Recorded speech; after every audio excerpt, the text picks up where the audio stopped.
So I've been pretty bad about keeping up with video. It's found it very difficult to work and videotape, but it's a dedication. Anyway, so here's an update. I've got the walls pretty much done. I have some trim work up along the garage doors. The procrastination came, or the hesitation came with having to undo those springs, which isn't a horrible thing. But I have to go up and over. So this last section of rafters will go up, over, and then down. Still need to add the trim piece for the corners. I've got all the plates on. This plate, I made a mistake, but what I'm gonna do, even if it's an oversized, it's still, there's a gap. I've got a 3D printer that I'm gonna print a little bit larger. I'm gonna print it in wood. So I'll probably end up printing all of them out in a wood filament. Still need to trim the doors, go up there. I added the fixturing for the door sensors.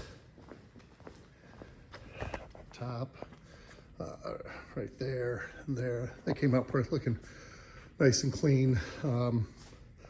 The base, some people put it right down. I'm gonna put a baseboard all the way around and match it to the floor. You can see some areas right there. It's almost touching. Right there, there's a little bit more than an inch. So that'll take a little bit. We've experienced some temperatures below zero. A couple weeks ago, it was minus 10 degrees. The mini split hung in there, kept it at, it was 61 over here. Over on the other side, it was a little bit colder. It was about 55. But now I'm working on the ceiling. I debated on putting the last little piece of edge trim up there. I'm gonna put a cove or a coping. It would cover most of it, or would cover all of it, but still, I think it'll be a nice finishing touch to get a piece of wood over that gap. And I'm doing that and just ripping it with a little portable table saw, of course, by Milwaukee. This thing works great. So what I look for is boards that have excessive knots. That one goes all the way through. So I'll use this for the window trim. Did discuss the window trim. I'm gonna do the base with black walnut. That'll look really sharp. Boy, what else? Coming up to trimming. Doing the ceilings a little bit different. A little bit more, it's a little tougher, but getting through it.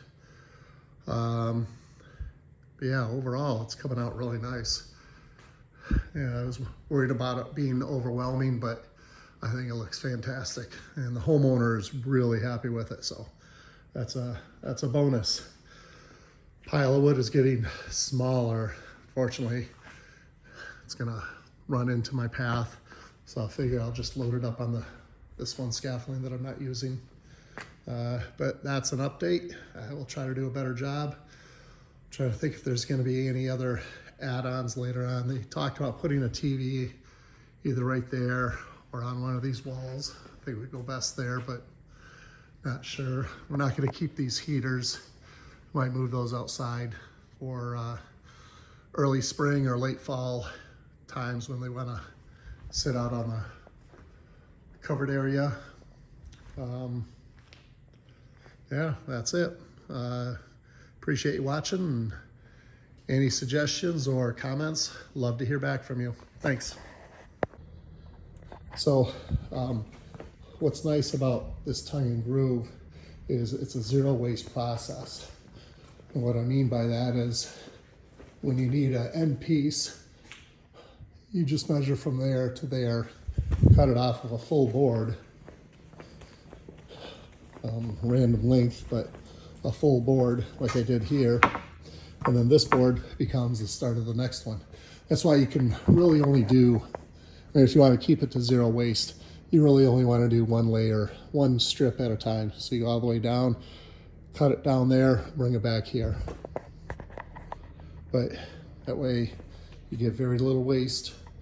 That's generated mostly from trimming above the door and trimming above and below the window.